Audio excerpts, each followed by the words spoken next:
Zero Master wastes no time opening this intro door to Winnowing Hall in Hexen, doing damage to the Etten with the Flechet Grenade. He's going to line up to this fence, punch, jump through, and go to the next map. I am Allstin. This is Hexen Zero Master's new world record. I'm going to explain this speed run on a high level because I used to run it myself, and I've been talking to Zero Master about his progression, and holy cow, this is an amazing run, just like 45 seconds ahead of the last.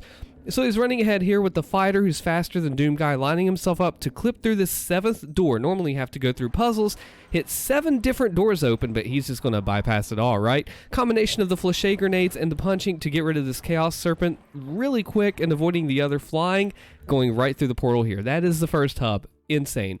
So this one's really tricky. This is where a lot of runs could die, the Shadow would, and now this is a Doom Engine game, so you may see the similarities and different types of things with it, but just take a look at the difference here, right?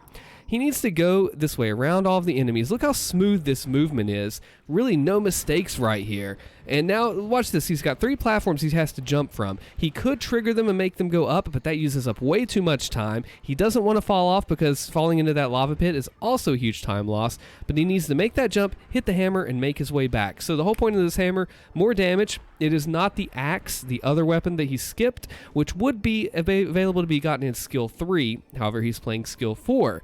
Now, he could also do a way around this to where he doesn't have to go to the map. He is going to and skipping a pickup. Watch this. Lining his jump up. Has not awoken the enemies. And is going straight to pick up all... Oh, this is so beautiful right here. I love it. Look at the stealth action because he did not wake the enemies. Anyway, he's going to go pick up a Porcolator. What this does, you blast it out on the enemies, it turns them into pigs.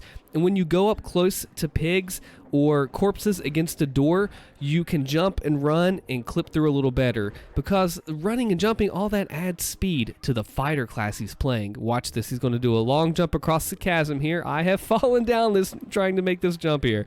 Believe me, I have. So he picks up some of the quartz flasks, the purple things, heal 25 health apiece, so it's great when he needs them.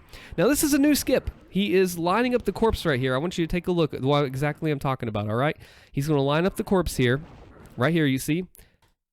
Run and jump angled into the wall and clip out. Now some of the tech like this, these void glides, he knows from Doom, so he's able to implement similar tactics here. Normally we would skip through that silver door.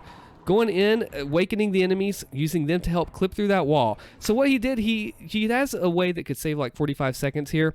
However, it's a lot harder. It's very hard to get in a run. It would be a TAS, tool-assisted type of thing, unless you really want to go over and over and try hard over and over again. Uses that pig, like I told you, to clip back in, lines himself up on these pixels here to go back through the gate into the portal, and boom. He is now in the 3rd hub. Have you played Hexen? Because this is legitimately faster than anything. Okay, so this next wide open area you're going to see here, there's a couple different paths he can take, okay? I know we're going fast here. Keep up. sorry about keeping up with me here. All right, he's going to go out into this open entryway, right? There's going to be a bunch of enemies. A lot of them have to die, but not all of them. So he's going to use the flechets combined with the hammer. These centaurs reflect back on their hammer here, so he's got to watch the projectiles. You can also line a centaur up and climb up onto the lamppost, go up and in around that way, but this is quicker here. If you do not do this, before you had this skip to skip the final boss, you had to go get the final weapon, which would involve a glide, clipping through walls over to the right, or going all the way around. He says, nope, not going to fight the final boss, going to skip right through that fence. Not too hard of a clip, but good line up there. Also, he's got some detailed route notes that are in his video description. That'll explain everything if you like more detail than this over the top look. This room really screwed me up on my run here, okay, because you have to hop on top of an underwater creature, and I waited for them to resurface, but their hitbox basically means that you can jump on top of them anyway. Now, what he's going to do here, he said this was a little bit messed up getting this working, so he had to jump a little early. So as we see, we wait for the final boss Korax to leave. Boom. Perfect early jump there. Now, look at the smooth movement around the castle, using the disc to blast the Afrit up so he can hit that switch under them. Grabbing a few more discs. He's going to need those later on. Perfect on there. He's got 2 of the switches. He's got 4 total. The final one is a bit of a doozy. You'll see what I mean here. So if that Afrit begins to fly off, if you miss that jump that he just did, let me show you here. You ideally reload your game, but he's not doing save loads. He's doing one run. So he lines himself up in a way that he can jump on it pretty much anytime he wants to. Just beautiful run there. Ride the Avert up to the top. Normally you have to hit a bunch of switches to do a bunch of stuff to get inside this castle. He just jump on top of the thing and go. Using the disc to get the enemies out of the way, hitting these 4 switches. See, you want to use these discs to just move them out of the way so you don't have to navigate around them. And remember, he can take quite a bit of damage here. They're infighting, keeping them busy. Misses a switch, hits it back very quickly. Looking good here, Zero Master. So fast. We're only 4 minutes, 16 seconds into the run. He's into the 4th world right now. So what he's going to do now is gather the cogs to start the clock tower. If you play Clash of Clans, you know what that is.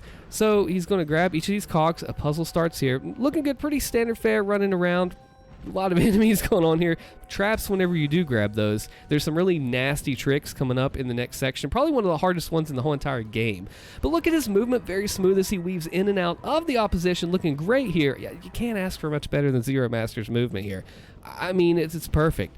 So the fighter basically, if you're familiar with Doom speedrunning, is like SR 50, strafe run 50, all the time almost, which is fast. Anyway, we are on to the gibbet. This is one of the hardest skips in the game, so he's going to come around here. We're going to grab another percolator. Good double flechet with the hammer combo. Use the chaos device to warp back to the start of the map to save him time from running. Watch him do it really carefully here. Perfect. Okay, what's he going to do next? We are going to possibly fight a boss, right? Well, we'll see. So he's going to line up very carefully. This is also different. Usually we would have to go do some things, go inside of a room, use the Molotov thing you're going to see in a second, jump, grab a bunch of stuff, and you just watch. He just runs through the wall. No need to grab that. So right there, he is skipping a boss fight, as you see right in the middle of the screen. This is one of the hardest tricks in the game, but he found a consistent way to do it. Normally, you'd take this wall here, and you would just go up against it, jump into it. He found a good way around that. Check this out. He locks that guy in place, basically. He stands on top of the pig, lines himself up, run, jump, clip through, and he's around it. Yeah, one of the hardest clips in the game. So he used the Molotov. He turns it into a pig. You bring these Molotov. He got that in the second hub originally. You bring them with you because you need something to clip. When you're out of bounds, there's nothing for you to run up against in the wall, right? So you shoot this Molotov out. He's supposed to help you fight. He was a bad guy in Heretic. You turn him into a pig so you can run and jump onto him and use him in the collision to help you through the wall. All right, final map. There's a strat here that he believed he could save time with, but it is difficult and risky. He's already on a world record pace. You don't want to throw it away when you get this far into the game, right? So he's going to make a little detour, grab an item, a percolator, and we'll see what he does here. How's he handle this in the final boss? Rivers are very damaging enemies, so watch this smooth jump there. What if? Let's just take a look at how good that is. Without knowing the game, you don't really get to appreciate how sick that jump was. So if he jumps on here, these crushers right here, he's going to run. He needs to go up here and hit this platform. If he doesn't, he's going to have to go climb up here, wait for it to come down. Huge time waste. But he goes, he sicks the jump with an angle. It's a strafe run.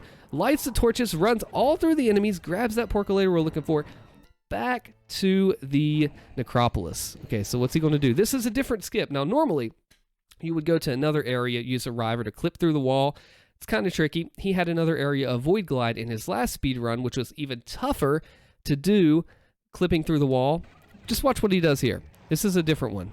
So he will go, finds the wall, manages to lock himself in. You saw himself. Watch. You will see him kind of clip into the wall right here. I know there's a lot to take in. It's going super fast. I apologize for the rapid speed. It is a speed run. He locks into the wall. Enemies can help damage you through, by the way, if you need. So this is so good right here. He's going to go. You see this centaur right here? He needs back in bounds, right? So what do? Well, remember how I said you can nudge up against enemies, corpses, pigs to help you clip through? Watch this. He uses a disc of repulsion to shoot through the out-of-bounds wall to wake the centaur, push him over by that wall real quick. Wait for it. There's also another way he could have done, but this was a little safer here. And boom, centaur is right there, able to help him clip through the wall. And of course, if you have any questions, please leave a comment below. I know, like I said, we're going through this at 90 miles per hour. So this is the final boss here. Normally you have to kill him. We're just going to clip outside of a wall. So he's using the discs to repel the final boss's attacks to keep him alive because this is super damaging. Now, I remember him reading about him getting a dragon skin bracer, which gives him armor to help, but you don't really need it right here. So he's going to repel his attacks.